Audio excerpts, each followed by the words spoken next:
I'm Joanna Simpson here at Risk Minds International in London. Joining me now are Petra Schmidt, Global Industry Leader at Enterprise Client Group, and Pete Rutherford, Global Financial Institutions Industry Leader at Aon. Thank you both for joining me. Thank you. Thank you so much for having us. And Petra, if I may start with you, please. How is the current regulatory environment impacting chief risk officers of financial institutions? Thanks, Joanna. That's a great question. I would say we are living in an age of complexity and acceleration. And one of the things that we have found at Aon, having just interviewed 3,000 chief executives, including chief risk officers, is the regulatory environment is one of the top 10 risks that they identify. And within those, there's regulation, and we see great regulatory difference right now, particularly in this current geopolitical environment between the EU, UK, US, and Asia-Pac, certainly. So if you look at the amount of regulation around areas like cyber with DORA, that is of great concern. And there's compliance requirements for chief risk officers.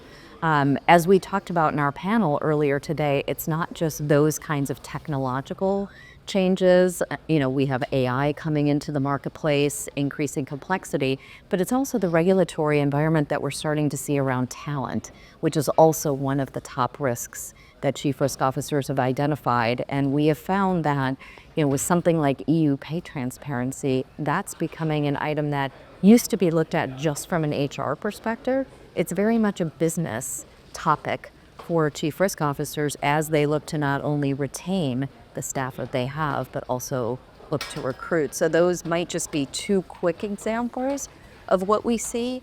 I think everyone knows that with the geopolitical environment, we will definitely see change, whether it's additional regulation or deregulation. And so I think that agility, which is something that we really look to help our clients understand the environment, be agile, be prepared, respond, and in some cases react, is what we're trying to do at Aon. And what role can data and analytics play in this? Another excellent question. We at Aon have recently invested $1 billion. I'm not saying anything out of turn. It's a public statement, and $1 billion is not an insignificant amount to invest in data and analytics. And again, we've been in this space for decades, looking at the implications of data on physical risks and helping our clients de-risk. We want to bring that same discipline and have around the human capital space. So being able to take the data environments that we have and look across them holistically to provide greater insight to not only help clients understand regulation, but help them look forward and be prepared on both risk and human capital. And Pete, if I may come to you next, please. Of course. How do financial institutions ensure they have a complete picture of the cyber risks facing? Again, similar to Petra, these are great topics to raise and discuss. And in fact, Risk Minds International and similar help us enforce that nobody does this on their own. I think the real key to any environment, whether it's about cyber or climate or any of these things, is how can you tackle these challenges together? And the one thing, we just had a fantastic discussion group with 12 chief risk officers, and we all identify that when you're looking at some of these risks, if you look at them in isolation, you'll get a isolated response. Someone described cyber risk to me recently as a zoo with an incredibly strong perimeter, but none of the animals were in cages. And I think if you look at cyber, it's about identifying where can you bring that real granular approach to creating a safe environment for organizations to address those things that come. And cyber isn't someone that, or a cyber risk isn't something that comes in the post and says this is going to approach you in 2 or 3 days. It's something that happens instantaneously. And Petra spoke there very briefly about agility, adaptability. One of the beauties about financial institutions is its resilience. And when it brings that resilience to the core of everything it's trying to do, it can address some of these challenges in a really proactive way. And the one thing that we talk about all the time with risk management is an enabler, not an inhibitor. So use your risk functions to help you achieve your ambitions as an organization, and that includes addressing some of these cyber threats that are here. Cool. And if people are the first line of defense in cyber risk, what do you think are the skills financial institutions are looking for in the future for their colleagues to help deliver this? Again, something we've spoken about earlier today, everything is about communication.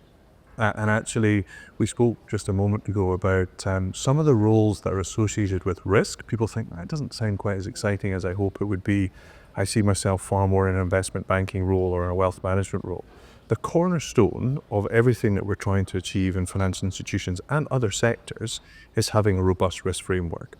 And actually, it's getting people to recognize that there's such an opportunity for a long and satisfying career in something that's probably evolving faster than any other aspect of your business.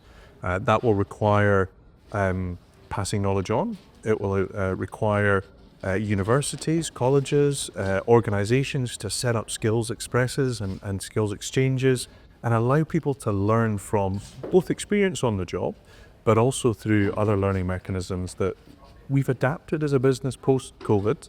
We can adapt as an organization and business to address some of these new opportunities and challenges as well. And this final question to both of the end, please, Petra, if you wouldn't mind starting this. Collaboration across functions in an organisation is essential for effective risk management. What tools and tips would you offer CROs?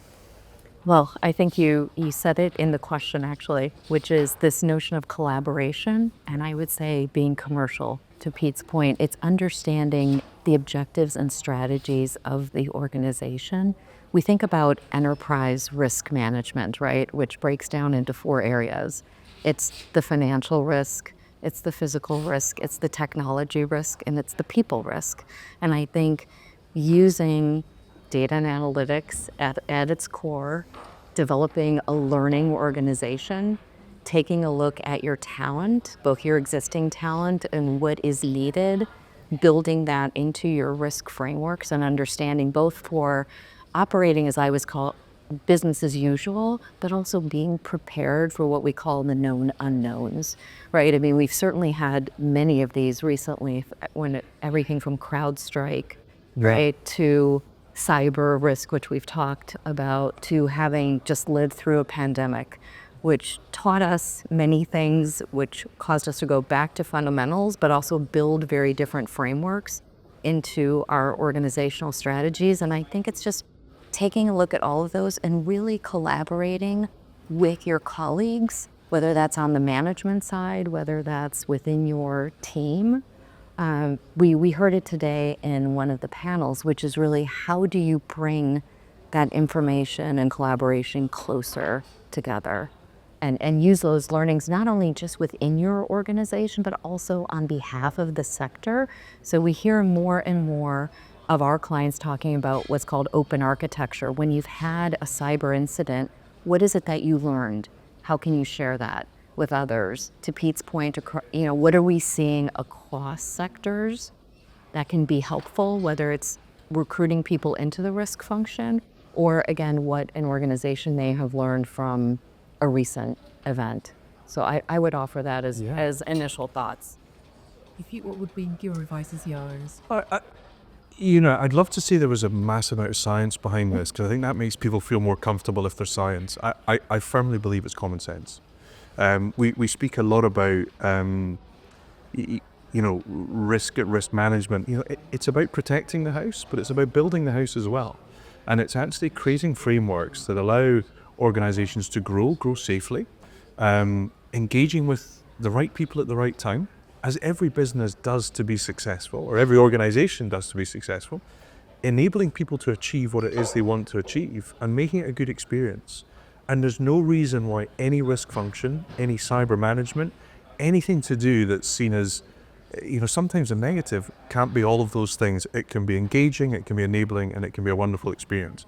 And if we bring risk management and everything with it to the forefront of that grow and grow safely, then we embed processes that, 1, attract talent, 2, give colleagues certainty and safety, encourage our clients to have a good user experience, and it builds a rigidity to sectors that we all need at the moment. There's a huge amount of volatility out there, and some of that control is within our gift, and it means good communication, good common sense, and collaboration across the piece. Petra and Pete, thank you very much for joining me. Thank you. Thank you again for having us.